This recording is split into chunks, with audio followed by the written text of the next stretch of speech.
like, subscribe and get notified. On Wednesday evening, a fatal accident took place at Patradevi border check that claimed the life of one person. The collision resulted in injuries to the driver and occupants of the vehicles involved. As per eyewitnesses, the local police arrived very late. The deceased was identified as Kantilal Vithal Shinde, aged 47, a resident of Pune district, Maharashtra.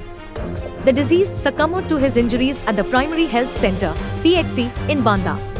मी बरोबर आवाज पावणे आठांक आवाज ठोकून आवाज ऐकला बरोबर tyre beer फुटलो दिसतायचो आवाज ऐकल्या बरोबर हांव वयर येयलो धांवत जाल्यार ते गाडी तेणी ट्रकार गाडी मारलेली गाडी खंय आसली गाडी आमी लोक भुरग्यांची आरड वयल पडली 5 भुरगे भितर आसली 3 बायलांका काडली भुरग्यांक काडली 2 भुरगीं मातशी सिरियस आहात बायल दोनूय पांय मोडल्यात बायलेचे आनी आमी हे सगळे आमचे गांवांतले पत्रादेवीचे बांदेचे भुरगे आपण सगळ्यांनी हांगासरले वर्षाचे तुबी येवन सगळे आमी सगळ्यांनी मेळून बाबड्यांनी सगळ्यांनी काढले आमकां इतकी दुर्दैवाची गोष्ट सांगपाची म्हणजे आमकां पुलीस मातशे लेट पावले आमकां खंत व्यक्त करता आमी कित्याक आमी हे सांगलेले आहा तांकां की पुलीस स्टेशन आमकां आउटपोस्टाक सर्वीस दिया पुलीस स्टेशन पेडण्यां दिया म्हणून सांगला मोपा पुलीस स्टेशन आहा ते आमकां पावना सर्वीस बेगीन आमकां दुर्दैवाची गोष्ट हे आयज हे पुलीस ना पावंक फायर ब्रिगेड पावंक ना आमकां सगळे आमकां इतली मेहनत करून ते काडचे पडले आमकां तांकां कसलीच हेल्प मेळोंक ना ते फक्त आमकां हेल्प मेळ्ळी ती ते SRP कोण आहात त्यांच्यानी बरी हेल्प केली मातशी याच्या पलीकडे आमकां पुलिसाची हेल्प मेळोंक ना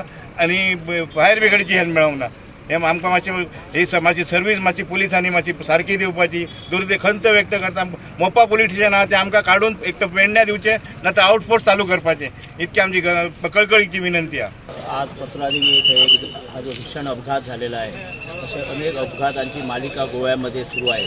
तिथे आजच्या दिवशी जानेवारीपासून आतापर्यंत 101 जणांचे बळी या ठिकाणी गेलेले आहेत.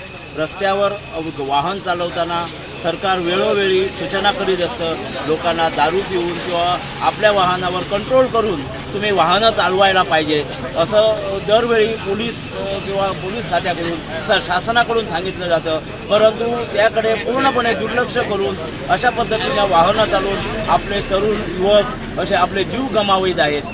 सरकार RTOचे नियम आहेत ते आमच्या जगण्यासाठी आहेत. ते आम्हाला जगण्यासाठी तुम्हाला तालाव जे देतात ते केवळ पैसे सरकारकडे कमी आहेत म्हणून नव्हे तर तुम्ही शिस्त लागावी म्हणून हे तालाव वगैरे देतात. याचा गैरअर्थ आज युवक काढीत असतात आणि पोलीस आहेत म्हणून पळतात कुठून तरी पोलीस स्टेशन बघतात आणि पळून जातात आणि अशा वेळी अशा पद्धतीच्या अपघातांना बरेच युवक बळी पडलेले आहेत.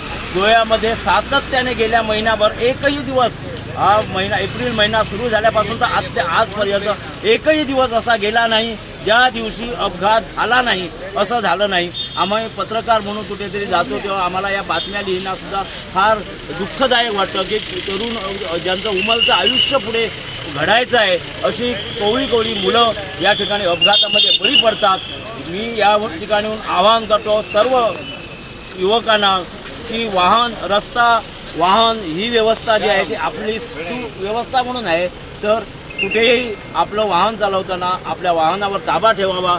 नशेमध्ये वाहनं चालवू नका किंवा कुणालाही ओव्हरटेक कुणालाही कुठे घाईमध्ये अशा पद्धतीचं वाहनं चालवून दुसऱ्यांचाही जीव घेऊ नका किंवा स्वतःचा जीव तरी घेण्याचा प्रयत्न करू नका. Watch on Herald TV.